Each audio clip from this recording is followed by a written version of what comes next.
गणेशार्दाश्चैव सद्गुरुः सज्जनस्तथा आराध्य दैवतं गुह्यं सर्वं मे रघुनन्दनः। गणेश शारदा सद्गुरु संत सज्जन कुळेश्वरो सर्व ही माझा रघुवीरू सद्गुरु रूपे श्रीराम।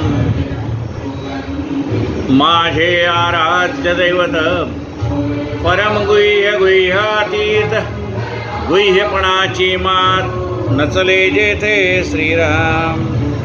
यो जातो मृतजंजो क्षितितले संबोधयन् सज्जनान् ग्रंथम यो रचनम सुपुण्यजनकं श्रीदासबोधाविदं यक्कंड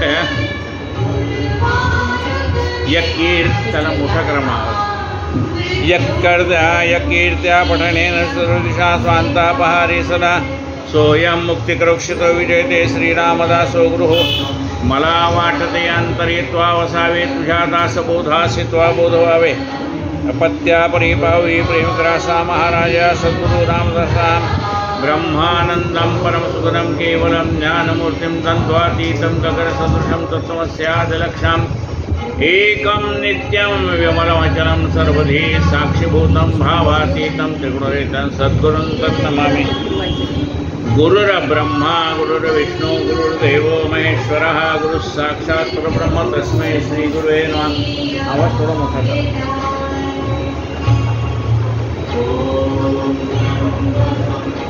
आनेन प्रियतां देव मोठा करा। आनेन प्रियतां देव भगवान जानकीपतिः श्रीरामचंद्र थोड़ा बारीक करा। श्रीरामचंद्र थोडासा बारीक करा। श्रीरामचंद्र पूर्वेशां थोडा आणखीन बारीक करा। पूर्वेशां अस्माकं कुलदैवतं थोडा बारीक करा। आणखीन थोडा बारीक करा। हां झाला आवाज येतोय शेवटचा। आज आपल्या शेजारी शंकराचं मंदिर असल्यामुळे हे आपल्याला ऐकायला मिळणार आहे। ओम त्र्यंबके यजामहे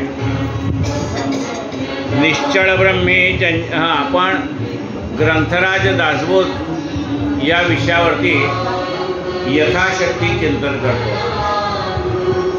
आता आपला दशक चाललाय 17 म्हणजे 16 दशक झाले म्हणजे 200 समासापैकी 160 समास झाले।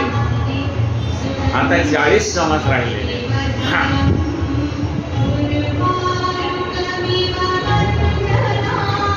17वा दशक पहिला समास निश्चळ ब्रह्मी चंचळ आत्मा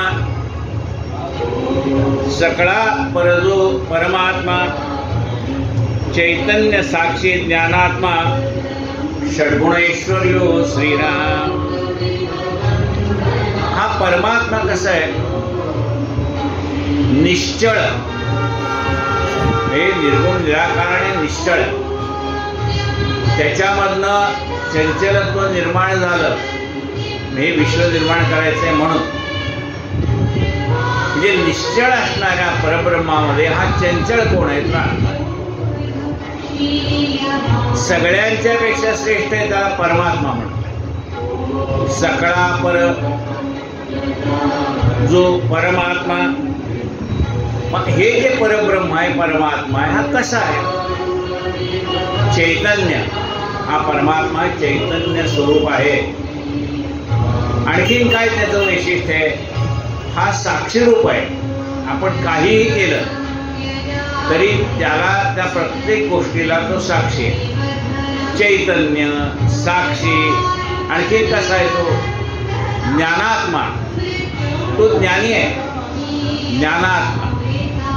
आणखीन एक वैशिष्ट्य आहे त्याचं षड्गुणैश्वर्यो 6 गुणाने संपन्न आहे। दया आहे क्षमा आहे दातृत्व आहे हे सगळे 6 गुण दैवी गुण त्याच्याकडे आहे म्हणून त्याला षड्गुणैश्वर्यो असं म्हणतात। 6 गुणांनी संपन्न असणारा परमात्मा। मग एखाद्या माणसाकडे त्या 6 गुणातला त्याचा गुण काय आहे दया हा त्याचा गुण आहे। मग एखादा मनुष्य दयाशील असेल आपण काय म्हणतो देवासारखा बघा हा दयाळू आहे देवासारखा तो आहे देणार आहे. मग एखादा मोठा दाता असला तर बघा एवढं देतोय, त्याच्याकडे तो परमेश्वराचा गुण आहे ना, दातृत्व हा गुण आहे. म्हणजे त्याच्याकडे जेवढे गुण आहेत ते विशेषत्वाने ज्याच्याकडे जाणवतात त्याला मनुष्यातला देव म्हणतात. भगवंताकडे असणारे हे 6 गुण, ज्याच्याकडे एखादा गुण असेल, दुसरा नसेल, तिसरा असेल, चौथा नसेल, पण त्याचे असलेले 6च्या 6 गुण ज्या माणसामध्ये दिसतात त्याला आपण म्हणतो हा देव माणूस आहे. सकळ जगाचा ईश्वर म्हणून नामे जगदेश्वर. आता त्या परब्रह्म परमात्म्याला ज्या नावाने ओळखलं जातं त्या नावाचं वैशिष्ट्य काय आहे ते सांगितलंय.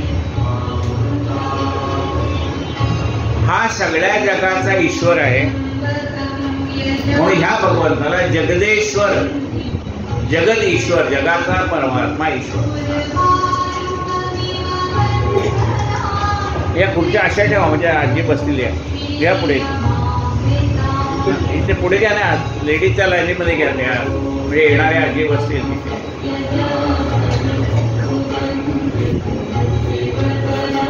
सकळ जगाचा ईश्वर म्हणून नामे जगदीश्वर, दयापासून विस्तारलेला त्या परब्रह्म परमात्म्या चैतन्य असणाऱ्या परमात्म्यापासून निर्गुण निराकार असणाऱ्या परमात्म्यावर हा सगळा दिसणारा आणि भासणारा, दिसे भासते ते सगळं, हा जो सृष्टीचा विस्तार झालेला हा त्याच्यापासून झालेला. नुसतं शरीर काही करत नाही आणि नुसती शक्ती काही करत नाही. म्हणजे शरीर आहे आणि शरीरातली शक्ती निघून गेली, आपल्याला अंतरुणात उठवत नाही. शरीर गेल्यानंतर शक्ती आहे, पण ती काय करणार शरीराशिवाय. म्हणजे शरीरही पाहिजे आणि शक्तीही पाहिजे, म्हणून त्याला शिव आणि शक्ती. शिवशक्ती जगदेश्वरी, ही शक्ती म्हणजे ती जगदंबा माता आणि परमात्मा, आणि ती शिव शक्ती जगदात्मा, तिच्या या सगळा खेळ चाललेला आहे. म्हणून त्याला अर्धनारीश्वर म्हटलेलं आहे. शिव शक्ती जगदेश्वरी, प्रकृती पुरुष परमेश्वरी, तो परमात्मा प्रकृती, आणि या सृष्टीला चालवणारे तोच. दोन्ही त्याचंच काम आहे, सृष्टी निर्माण करणार आहे आणि सृष्टीला चालवणारा पण. मूळ माया गुणेश्वरी गुणक्षोभिनी. मूळ माया कोण आहे? गुणक्षोभिनी. तिन्ही गुणाला विस्तार दिलेला सत्व रजत, म्हणून तिला मूळ माया म्हटलंय. आपण सवया म्हणताना म्हणतो, कोल्हापूरच्या जगदंबेचं वर्णन आहे. मूळ माया वैष्णवी, विष्णूची माया आहे म्हणून तिला वैष्णवी माया म्हणतात. मूळ माया वैष्णवी अनंत ब्रह्मांडे नाचवी, नाना नाटके लागवी, परब्रह्म शक्ती. त्या परब्रह्माची ही शक्ती आहे म्हणून तिला गुणक्षोभिणी असं म्हटलंय. क्षेत्रज्ञ, द्रष्टा, कुटस्थ, साक्षी, अंतरात्मा, सर्वलक्षी, शुद्ध सत्व, महत्त्वबलची, जाणता साधू श्रीराम. मग जाणता साधू हे जाणतो. जो साधू आहे, साधू कुणाला म्हणलंय? ज्याने 6 गुण म्हणजे काम, क्रोध, लोभ, मोह, मद आणि मत्सर हे 6 शत्रू आहेत. ते 6 गुण आहेत देवाचे आणि हे 6 शत्रू आहेत, काम, क्रोध, लोभ, मोह, मद आणि मत्सर. मग या 6वर ज्यांनी विजय मिळवला त्याला साधू म्हणतात. नुसतं भगवी वस्त्र घातले, दंडकमंडल घेतला की साधू नाही. या 6वरती विजय मिळवलाय का? मग ह्याला जाणतात कोण? साधू जाणतात. कोणाला? त्या क्षेत्रज्ञ असणाऱ्या परमात्म्याला, त्या द्रष्टा असणाऱ्या परमात्म्याला,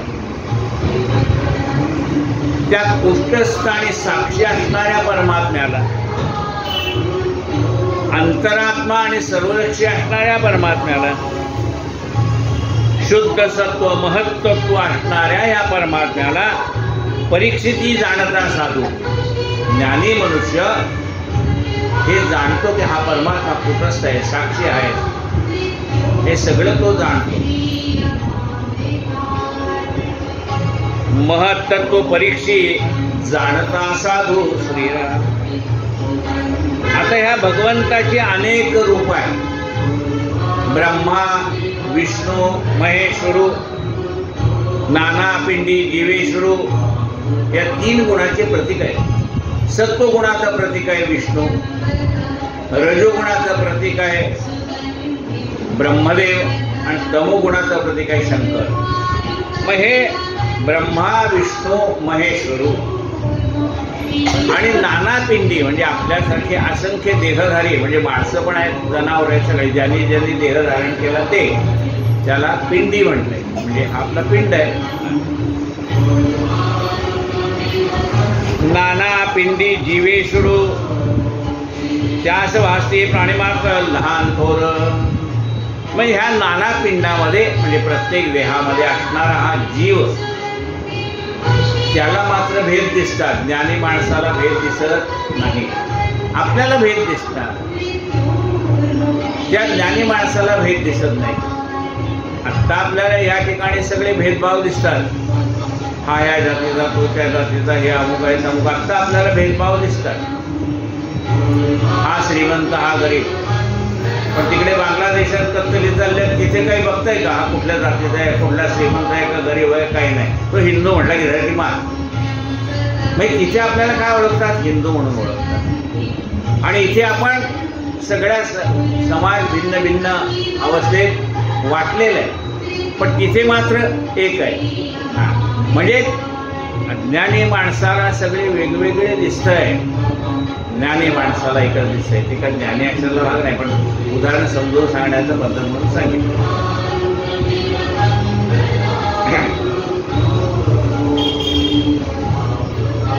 लहान थोर प्राणी आहे. आम्ही त्याला म्हणतो हा लहान मुलगा आहे, हा तरुण मुलगा आहे, हा वृद्ध आहे, अमुक आहे तमुक आहे. म्हणजे आम्ही त्याला काय म्हणतो? हा वेगवेगळा भेदभाव करतो त्याच्यामध्ये. हे स्त्री आहे, हा पुरुष आहे, हा आम्ही त्याच्यामध्ये भेदभाव करतो. पण आत्मा काय भेदभाव करतो का? नुकत्याच जन्माला आलेल्या मध्ये आहे तोच म्हाताऱ्या माणसामध्ये, त्याच्यामध्ये काही भेदभाव नाही.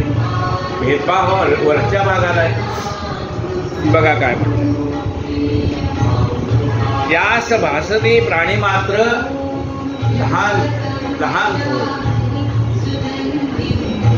हा जीव म्हणजे अज्ञानी, आणि हा अज्ञानी असणारा जीव ज्यावेळेला ज्ञानी होतो त्याला म्हणतात शिव. जीव आणि शिव आतमध्ये आहे, 2 पक्षी असं त्याचं वर्णन केलंय. शिव म्हणजे ज्ञानी आणि जीव म्हणजे अज्ञानी. या अज्ञानी जीवाचं ज्ञानी जीवामध्ये परिवर्तन होतं, तेव्हा तो शिवस्वरूप होऊन जातो.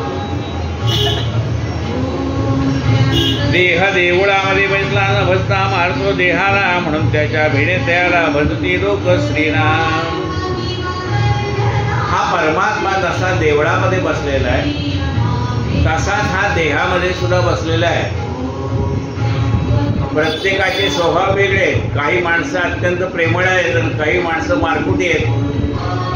आता प्रेमळ माणसामध्ये सुद्धा तोच बसलाय आणि मारकुट्या माणसामध्ये सुद्धा तोच बसलाय. म्हणून तर त्याच्या वाटेल जाऊ नका, 2 थोबाडीत लगायचो. काय म्हटलंय का? देह देवळामध्ये बसला न बसता मारतो देहाला. जर त्याने त्याचा योग्य मान ठेवला नाही तर तो देहाला मारतो, म्हणजे त्रास देतो. का म्हणले? त्याने मला मान दिला नाही, त्रास करतो मनामध्ये. देह देवळामध्ये बसला न बसता मारतो देहाला, म्हणून त्याच्या भेडे त्याला भजती लोक श्रीराम. म्हणून शक्तिमान माणसाला सामान्य माणसं घाबरून असतात. त्या घाबरणाऱ्या माणसामध्ये तोच आहे आणि त्या शक्तिमान माणसामध्ये तोच आहे. पण तो शक्तिमान आहे म्हणून त्याला हे सामान्य माणसं घाबरत असतात. जे वेडेशी भजन चुकले ते तेव्हा पछाडले, आवडीने भजू लागले सकळ लोक श्रीराम. ज्या ज्या वेळेला भजन चुकतो त्या त्या वेळेला तो रागवतो. ते जे जेव्हा अपेक्षा ते तात्काळ लोक भजू लागले याप्रमाणे. तसाच म्हणलं ते त्या दिवशी पूजाकडे राहिले, नैवेद्य राखायला राहिला म्हणून असं झालं का? म्हणजे आपलं एखादं कर्म चुकलंय आणि त्यामुळे तर ही संकट येत नाहीत ना. मग मनुष्य कुणाला घाबरतो? त्या देवाला घाबरतो. त्याने काही शिक्षा केली तर काय करा. म्हणून त्याला घाबरून लोक त्याची पूजा करतात. काय म्हटलंय बघा, जे वेळी भजन चुकले ते तेव्हा पछाडिले. आमच्या आजोबाने त्यांच्या लेखणी लिहायचे ते रोजनीशी, त्याच्यामध्ये एक उदाहरण लिहिते की माझ्या चुलत भावाची म्हणजे त्यांच्या नातवाची मुंज होती आणि ती नेमकी दासनवमीच्या वेळेलाच होती. त्यामुळे त्यांची परंपरागत म्हणजे त्यांनीच सुरू केलेली ही सज्जनगडची वारी चुकली. आज त्या वारीला 113 वर्ष झाली, पण त्यावेळेला जे काही त्यांचं हे असेल वारी 50वी 60वी ती चुकली. कशामुळे? या मुंजीमुळे. आता वास्तविकता सज्जनगडची वारी आपल्याच नातवाची म्हणल्यानंतर तारीख पुढे मागे घेता आली असती. वारी झाल्यावर घेऊ किंवा आधी घेऊ, ते केलं नाही, चुकली वारी. त्यानं आमचे धाकटे काका पंढरपूरला विठ्ठल मंदिरामध्ये तिथे मध्ये मारुती होता, त्याच्या कट्ट्यावर खेळत असताना पडले, हात तुटला. तेव्हा रात्री त्यांना दृष्टांत झाला. लखोटे दोन सोन्याचे हात आहेत, त्याच्यावरती एक अखंड आहे, एक तुटलेला आहे आणि त्याच्या खाली ओरडलेली होती वारी चुकल्याबद्दल शिक्षा. बघा काय म्हणतात, जे वेळीशी भजन चुकले ते तेव्हा पछाडिले. आवडीने भजू लागले. नको बाबा आता वारी चुकून चालणार नाही. आवडीने भजू लागले सकळ लोक श्रीराम. आणि जर आपण त्याचं यथासांग केलं तर तो सगळ्या इच्छा पूर्णच करतोय. तो जे जेव्हा अपेक्षले ते तात्काळचे दिले. ज्या वेळेला आपण देवाला जे मागितलं ते त्याने तात्काळ दिलं. म्हणजे एक तर घाबरून देवाचं नाव घेतोय किंवा दुसऱ्या पद्धतीने काय नाव घेतोय, अहो या देवाला जी मागितलं ते त्यांनी दिले, आता मला त्याचं नाव घेण्यात आनंद वाटतो का नाही, म्हणतच नाही तो. काय म्हटलंय बा, जे जेव्हा अपेक्षले ते तात्काळचे दिधले. त्रैलोक्य भजू लागले येणे प्रकारे श्रीराम. आणि मग देवाचं नाव घ्यायला लागले की अरे हा पावतोय, संकटकाळी पावतोय. मग आपल्याला त्याचं नाव घेतलं तर तो आपल्या मागे पुढे उभारून आपलं रक्षण करेल. म्हणून देव आवडीने नाव घ्यायला. पहिल्यांदा घेत होते कशाने? भीतीने. आता कसे घ्यायला लागले? आवडीने. मग तो देव कृपा कधी करतो? आवडीने भावे हरी नाम घेसी, तुझी चिंता त्यासी सर्व आहे. माझं नाव घाबरून घेऊ नको म्हणतो. आवडीने भावे हरिनाम घेसी, त्यावेळेला तुझी चिंता त्याशी सर्व आहे. त्यावेळेला तुझी सगळी चिंता तो हरण करेल. पण त्या भगवंताचं नाव ज्यावेळेला प्रेमाने आवडीने घेशील त्यावेळेला. जे जेव्हा अपेक्षले ते तात्काळी दिले. लोक भजू लागले येणे प्रकारे श्रीराम. पाचा विषयाचा नैवेद्य जेव्हा पाहिजे तेव्हा सिद्ध. ऐसे न करता सध्या रोग होती. हा 5 विषय म्हणजे डोळे हा इंद्रियाचा विषय, कान हा ऐकण्याचा विषय, पंचज्ञानेंद्रियाचे 5 विषय ज्याला त्यांचे नैवेद्य दाखवावे लागतात. जिभेला खाण्याची आवड आहे ना, ते द्यावं लागतं. खाल्लं नाही तर आजारी पडणार. दिवसभर ते व्याख्यान नाही पाहिलं की रात्री का होईना 11च्या पुढे पाहणारच आहे. त्याचं खाद्य त्याला द्यावं लागतं. काय म्हणतं? 5 विषयाचा नैवेद्य जेव्हा पाहिजे तेव्हा सिद्ध. ऐसे न करता सद्य रोग होती. म्हणजे योग्य षड्रसान्ने नैवेद्याची अर्पिणी बोलली. खाणं हा जिभेचा जरी असला त्याला वाटेल ते खायला द्यायचं नाही. डोळे पाहण्याचा विषय असला ते वाटेल ते पाहायचं नाही. ऐकणं कानाचा विषय असला तर वाटेल ते ऐकायचं नाही. बोलणं हा तोंडाचा विषय असला तर वाटेल ते बोलायचं नाही. पण त्याला जे पाहिजे ते सात्विक द्यायला पाहिजे. सात्विक आहार त्या इंद्रियांना दिला पाहिजे. कानाला ऐकण्याची आवड आहे ना, कुठल्या पण कीर्तनाला जातो, प्रवचनाला जातो किंवा व्हॉट्सॲपवर ऐकतो, म्हणजे ते ऐकणं हा त्याचा विषय, ते चांगला ऐकायचं आहे. जेणे काळे नैवेद्य पावेना तेणे काळे देव राहे ना, त्याला त्याचा नैवेद्य दिला पाहिजे नाही.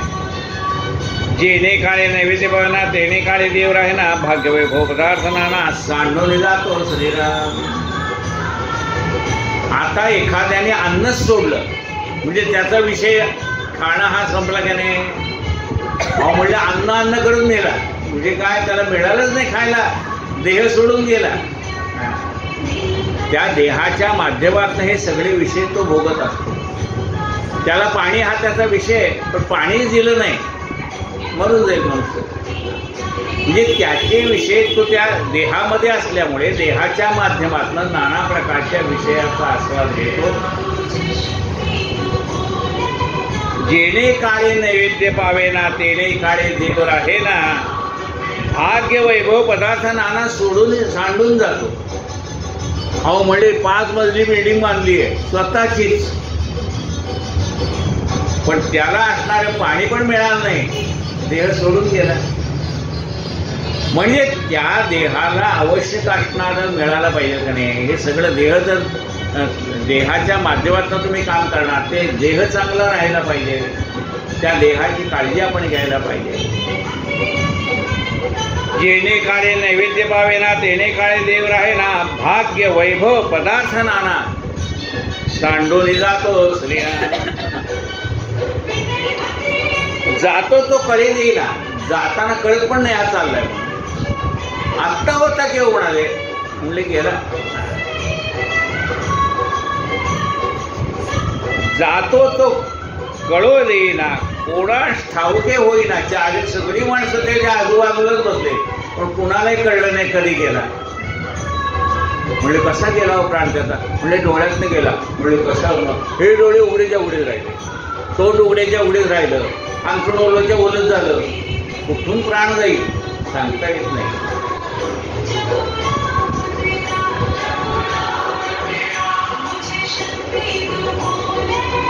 जातो तो कडे देईना कोणास ठाऊके होईना, देवी विण अनुमानेना कोणास देव. त्याचा अनुभव घ्यायला पाहिजे. देवी विण अनुमानेना, ज्याला त्या भगवंताची माहिती आहे, ज्ञानी मनुष्य आहे, तो जाणतो. देव पहावया कारणे देवळे लागते पाहणे. त्या देवाला प्रसन्न करून घ्यायचं असेल तर देवळात जायला पाहिजे नाही. तसं ह्या अंतरात्म्या आतमध्ये असणाऱ्या परमात्म्याला प्रसन्न करून घ्यायचं असेल, त्याच्या देहात आपल्याला प्रवेश करायला पाहिजे, म्हणजे त्याच्या मनात प्रवेश करायला पाहिजे. म्हणजे समोरच्या माणसाला प्रसन्न करून घ्यायचं असेल तर त्याच्या पोटात शिरावं लागतो. म्हणजे पोटात शिरावं लागतं म्हणजे काय, चहा दिला की प्रसन्न, कॉफी दिली की प्रसन्न, उपमा दिला की प्रसन्न, त्याला आवडता पदार्थ दिला की प्रसन्न, त्याला आवडते खाते दिलं प्रसन्न. कानातनं त्याच्या प्रवेश करता येतो, त्याच्याशी गोड बोललं की तू प्रसन्न. मग त्या अंतरात्म्याला जसं देवळात जायचंय ना, तसं ह्या देहात शिरायचे मार्ग आहेत. नुसतं पाया पडलं तर त्याला बरं वाटतं. कुणाला म्हाताऱ्या माणसाला वाटतं का नाही, आपल्या घरात आलेले सगळे आपल्या पाया पडतात, बरोबर. म्हणजे नुसता स्पर्श आहे, पाया पडला तेवढ्यात त्याला बरं वाटतं. म्हणजे त्याच्या देहामध्ये ह्या देवळात जसा आपण प्रवेश करतो ना, तसा त्या अंतरात्म्यामध्ये प्रवेश करायचा आहे आपल्याला. तर तो या अनेक मार्गाने करता येतो. गोड बोलण्याने करता येतो, काही चांगले पदार्थ देण्याने करता येतो, 2 शब्द.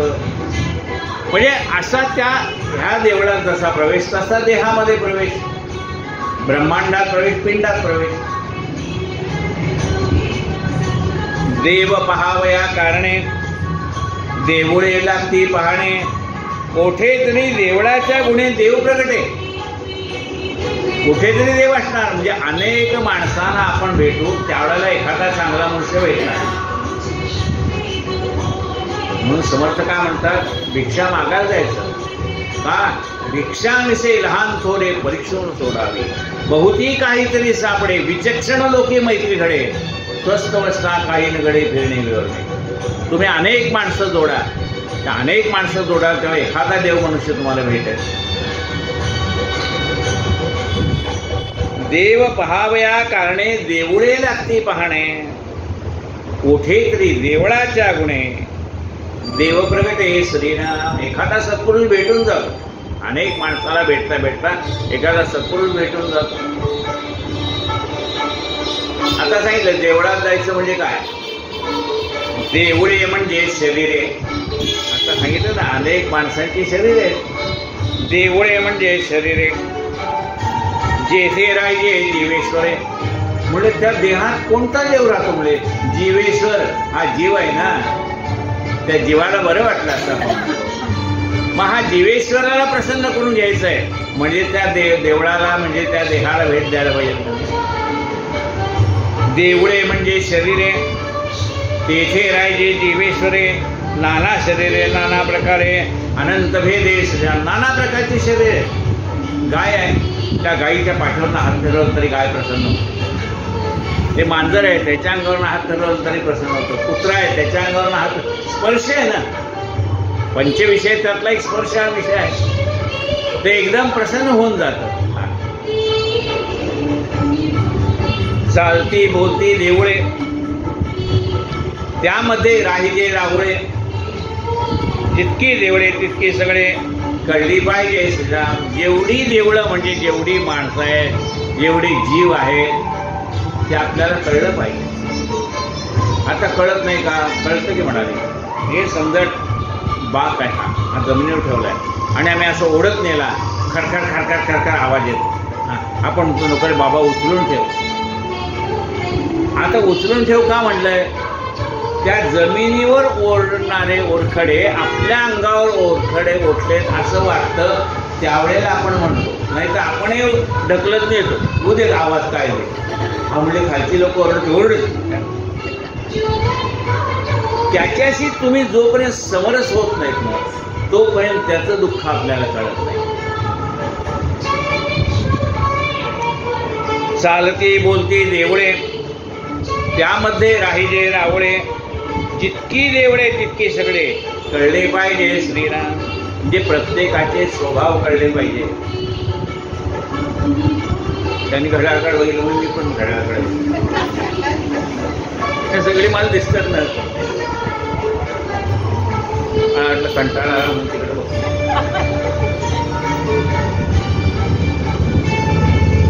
मत्स्य कूर्म वराह देव, हे नाना प्रकारचे अवतार आहेत.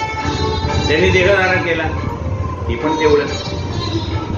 मत्स्य कूर्म वराह देवळे, भूगोल धरला सर्व काळे. कराळे विक्राळे निर्मळे, किती एक श्रीराम. अनेक प्रकारचे अवतार झाले, अनेक प्रकारचे देह त्यांनी धारण केले भगवंताने. कित्येक देवळी सौख्य पाहे, भरता अवघे सिंध आहे. परते सर्व काढणार आहे, अशा अश्वत श्रीराम. कित्येक देवळामध्ये सौख्य म्हणजे ह्या देहामध्ये कित्येक नाही, पण ते कायम टिकत नाही. आज चांगला उद्या वाईट आहेत ना. आपले नातेवाईक म्हणा, मित्र म्हणा, आज चांगले उद्या वाईट. काय म्हणले बाबा, परी ते सर्व काळ नर आहे, अशाश्वत श्रीराम. म्हणजे कोणता मनुष्य कधी बिघडेल, कधी त्याचा आपल्यावर राग येईल सांगता येत नाही. अशाश्वताच्या मस्तकमणी, दयाची एवढी करणी. दिसेना तेजा काय झाले धणी, दयाशीच म्हणावे श्रीराम. हे सगळं अशाश्वत आहे, पण हे अशाश्वत आहे तरी ते त्यांनी निर्माण केले आहे, तेव्हा त्याची उपासना आपल्याला करायला पाहिजे.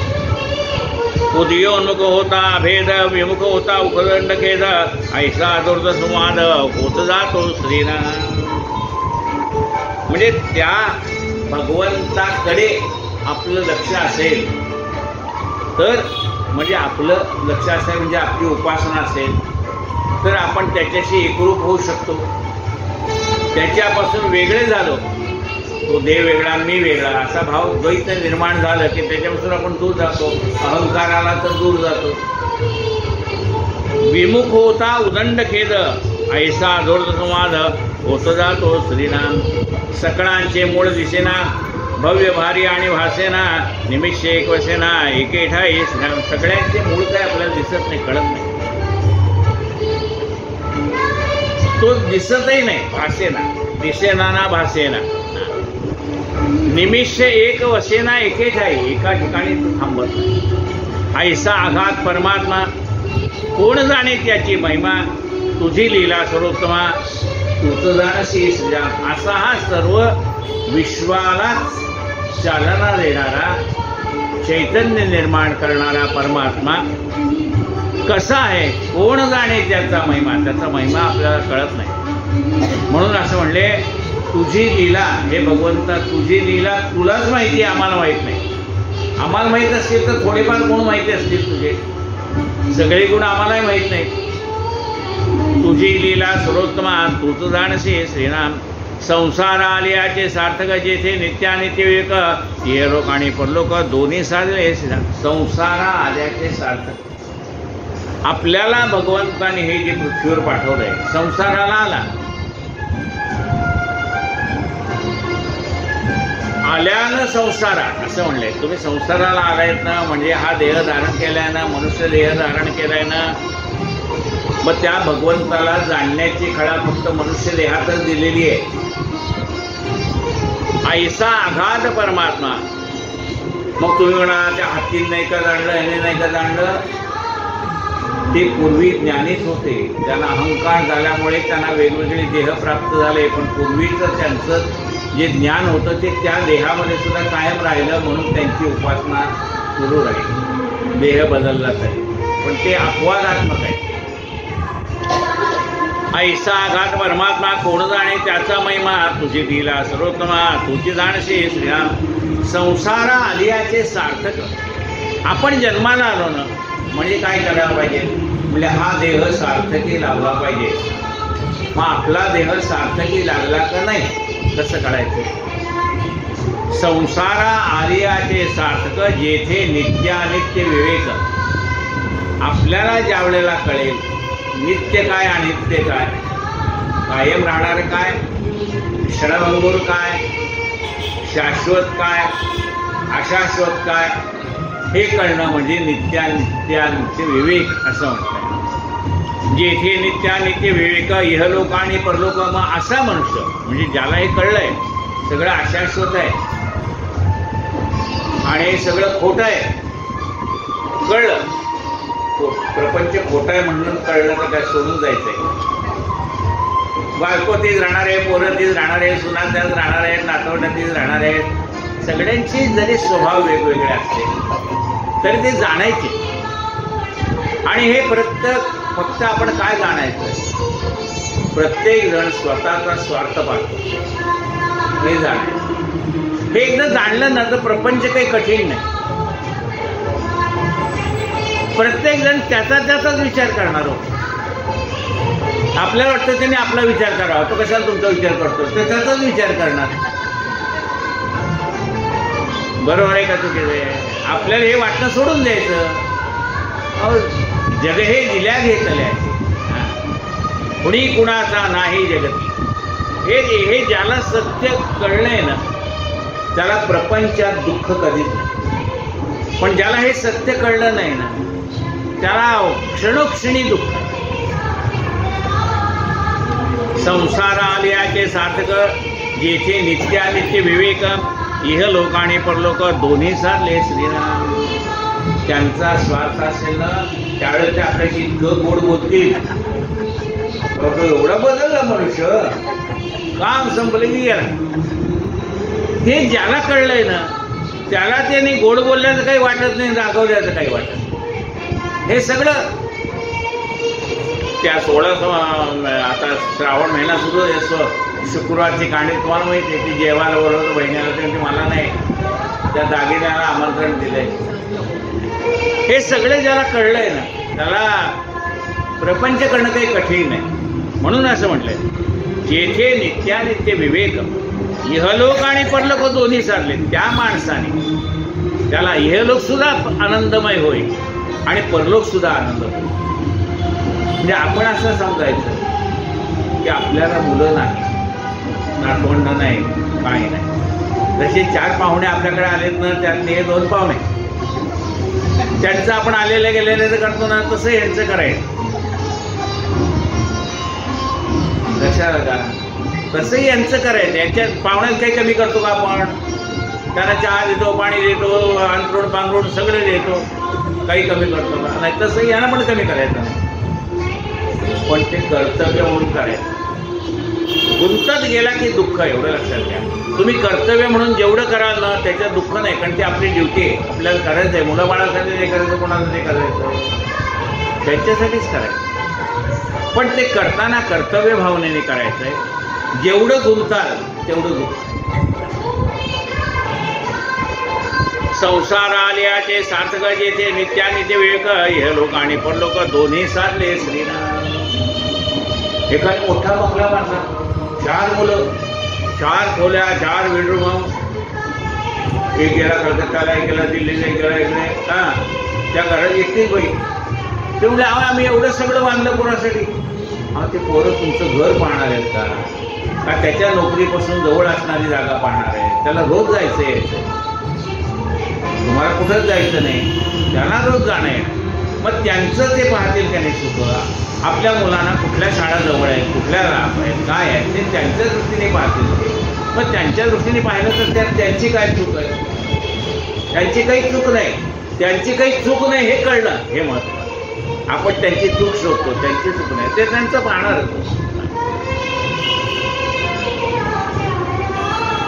मननशील लोकापासे अखंड देव हर्षी. अशा प्रकारे जो विचार करतो, मननशील म्हणजे आधी काय? श्रवण, मग मनन. मग जो त्याचं मनन करतो, मननशील लोकापाशी अखंड देव अखंड हर्षी. त्याच्याजवळ सदैव देव आहे. तेथे आहे देव उभा, तिथे देव उभा आहे. मननशील लोकापाशी अखंड देव हर्षी, पाहता त्याच्या पूर्वसंचिताशी जोडा नाही श्री. ज्याचं पूर्वसंचित केवढं असेल, ज्याच्याजवळ अखंड देव उभा आहे, त्याचं संचित केवढं असेल. मननशील लोकापाशी अखंड देव अहर्निशी, पाहता त्याच्या पूर्वसंचिताशी जोडा नाही श्रीनाथ. अखंड योग म्हणून योगी, अखंड त्याच्याजवळ आहे, वियोग नाहीच ना देवाचा, त्याचा वियोग नाही. सदैव देव त्याच्या बरोबर आहे. अखंड योग म्हणून योगी, म्हणून त्याला योगी म्हटलंय. अखंड योग म्हणून योगी. योग नाही तो वियोगी.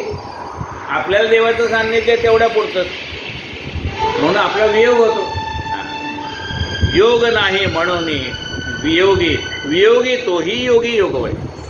तो वियोगी जरी असला तरी त्याने जर योगाची साथ धरली, म्हणजे मनाची एकाग्रता करणं, मनातले बाकीचे विचार, नको असलेले विचार काढून टाकणं, भगवंताचं नामचिंतन करणं, अशा प्रकारे त्यांनी मनाची एकाग्रता करून घेतली तर त्याला पण देव भेटतो. भल्याची महिमा ऐशी जे सन्मार्ग लाभते लोकाशी. भला कधी म्हणायचं? जो जगाला मार्ग दाखवतो त्याला भला म्हणतो. भल्याची महिमा ऐशी जे सन्मार्ग लावे लोकाशी, तो लोकाला चांगलं असं मार्गदर्शन करतो, सन्मार्ग दाखवतो. पोहडा रस्ता बुडदयाशी बुडून येतावे. आपल्याला जर पोहता येत आहे तर बुडणारा एखादा मनुष्य असेल तर त्याला बुडू द्यायचं नाही. पोहडा रस्ता बुडदयाशी बुडून येतावे. ज्याला स्वतःला पोहता येत आहे त्याने बुडणाऱ्या माणसाला बुडू द्यायचं नाही, त्याला हात धरून बाहेर काढायचं आहे. आणि म्हणूनच काय म्हणतंय संत, काय म्हणतात? बुडती हे जन देखवेना डोळा, म्हणून कळवळा येत असे. संत म्हणतात ही माणसं बुडायला लागली. कशात? भवसागरात बुडायला लागली. आणि म्हणून संत त्यांना हात धरून बाहेर काढतात. भल्याची महिमा ऐशी जे सन्मार्ग लावे लोकाशी, पोहणार असता बुडतयाशी बुडवणे जावे श्रीराम. स्थूळ सूक्ष्म तत्व झाडा पिंड ब्रह्मांडाचा निवाडा, प्रचित आहे ऐसा थोडा भूमंडळी श्रीराम.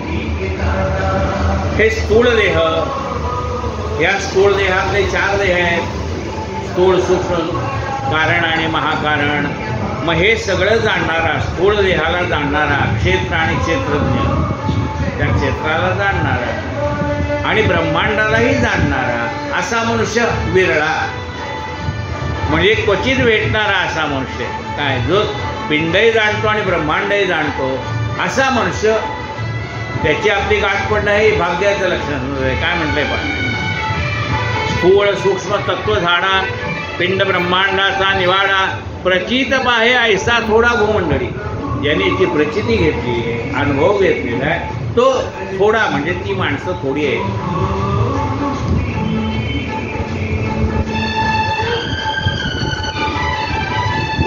प्रचित पाहे ऐसा थोडा भूमंडळी श्रीराम. वेदांतीचे पंचकर्ण अखंडतेचे विवरण महावाक्याच्या अंतकरण रहस्य पाहे श्रीराम. वेदांतीचे पंचीकरण म्हणजे हे 5 गोष्टी जाणणं आहे. पंचमहाभूत म्हणजे काय, पंच ज्ञानेंद्रिय म्हणजे काय, पंचकर्मेंद्रिय म्हणजे काय, हे सगळं जाणणं त्याला पंचीकरण असं म्हणतात. हे पंचीकरण जो जाणतो, अखंड त्याचे विवरण म्हणजे जो त्याचं अखंड असं विवरण करून साध्या सोप्या भाषेत सांगतो. अखंडतयाचे विवरण महावाक्यांतकरण रहस्य पाहे. महावाक्यातलं अंतरंग काय आहे ते जो जाणतो. रहस्य पाहे श्रीराम. महावाक्य म्हणजे अहम ब्रह्मस्मी हे महावाक्य आहे, तत्वमसी हे महावाक्य आहे. त्या महावाक्याचा अर्थ जो जाणतो. हे पृथ्वीमध्ये विवेकी असती धन्यतयांची संगती. मग अशा माणसाची संगत आपल्याला लाभायला पाहिजे. हे पृथ्वीमध्ये विवेकी असती, या पृथ्वीवरती हे जाणणारी विवेकी माणसं आहेत, पण त्यांची संगत आपल्याला लाभायला पाहिजे. धन्यतयांची संगती. श्रवण मात्रे पावती प्राणिमात्र. श्रवण मात्रे पावती गती प्राणिमात्र. मग अशा माणसाची, ज्याला हे सगळं ज्ञान आहे, अशा माणसाची आपली गाठ पडली तर त्याच्या मुखातनं बाहेर पडणारी जी सरस्वती आहे, जे ज्ञान आहे, त्या ज्ञानाने ऐकून सुद्धा मनुष्य उतरून जातो. कीर्तन, प्रवचन, पुराण नुसतं ऐकून, पण श्रवण ही भक्तीच आहे ना, नवविधा भक्ती ती ऐकून सुद्धा लोक उतरून जातात.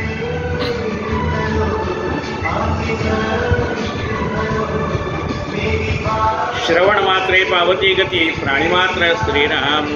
सत्संग आणि सत्शास्त्र अखंड होत असे विवरण. सत्संग पाहिजे. साधू मिले संन्यास मिले, सत्संगत मिलना मुश्किल है. सत्संग आपल्याला मिळायला पाहिजे. सत्शास्त्राचं श्रवण झालं पाहिजे. त्याचं अखंड विवरण आपल्याला ऐकायला मिळालं पाहिजे. नाना सत्संग आणि उत्तम गुण परोपकाराचे. नाना प्रकारचे सत्संग आणि नाना प्रकारचे उत्तम गुण आपल्याला आत्मसात करता आले पाहिजे. परोपकाराचे, ज्यामुळे लोकांचं कल्याण होईल, असे काही गुण आहेत ते घ्यावेत. आपण आपल्याकडे असतील तर ते वाढवावे. जे सत्कीर्तीचे पुरुष ते परमेश्वराचे अंश. अशा प्रकारची सत्कीर्ती असणारी माणसं म्हणजे भगवंताचे अंश आहेत. हे सत्कीर्तीचे पुरुष ते परमेश्वराचे अंश. का? धर्मस्थापनेचा अभ्यास तेथे किंवसे श्रीराम. धर्माची पुनर्स्थापना करण्यासाठी भगवंतांनी त्यांना पाठवलेला. जे सत्कीर्तीचे पुरुष ते परमेश्वराचे अंश.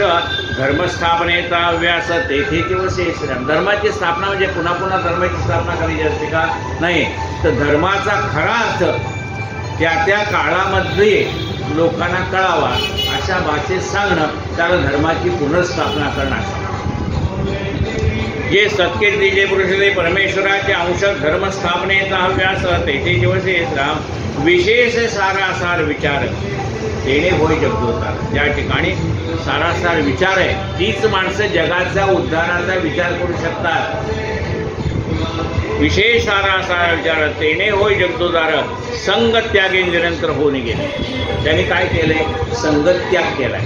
संगत्याग केलाय म्हणजे कशाचीही अभिलाषा धरली नाही. आपलं मन सगळ्यातच गुंतलंय. त्या माळ्यावर पडलेल्या केसणीत सुद्धा गुंतलं.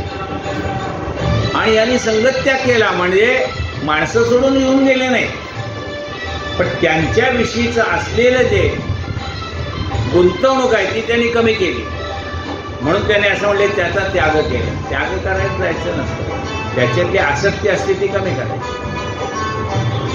धर्मस्थापनेचा अभ्यास तेथे विशेष सारासार विचार तेने होय जगतोधार संगत त्यागे निरंतर होऊन गेले श्रीराम इति श्री दासबोधे गुरु शिष्य संवादे देवबलात्कार नाम समास प्रथम श्रीराम समर्थ श्रीराम गाले साधनाचे फळ संसार झाला सफळ निर्गुण ब्रह्मते निश्चळ अंतरी बिंबले श्रीराम हिसेब झाला मायेचा झाला निवाडा तत्वाचा साध्य होता साधनाचा आवची नाही श्रीराम स्वप्नी जे जे देखले ते ते जागृती सोडाले सहज जानवाच झाले बोलता नाही श्रीराम ऐशी ही विचाराची कामे उगेच भ्रमो नाही भ्रमे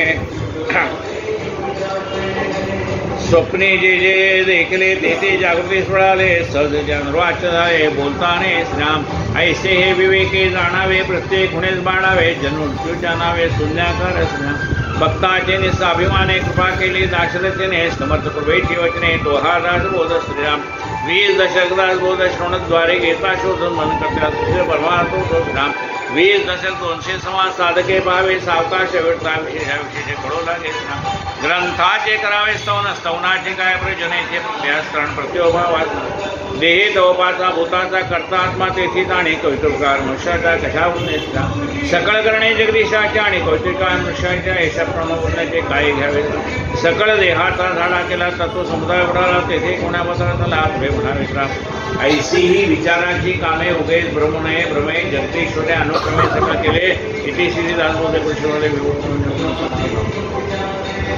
जय जय रघुवीर समर्थ आरती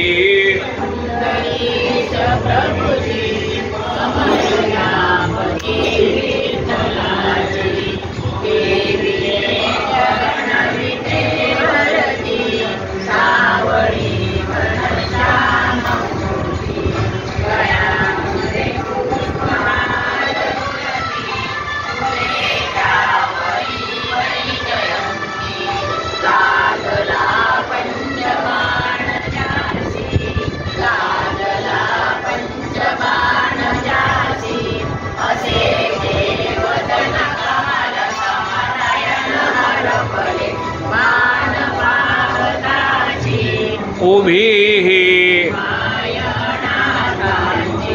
आरती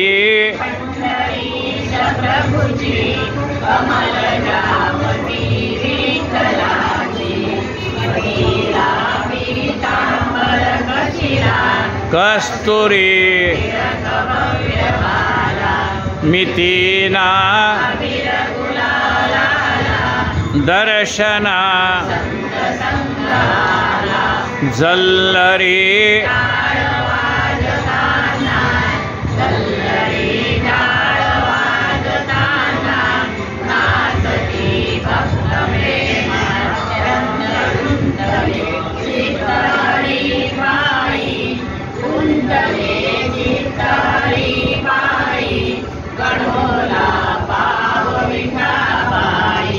आरती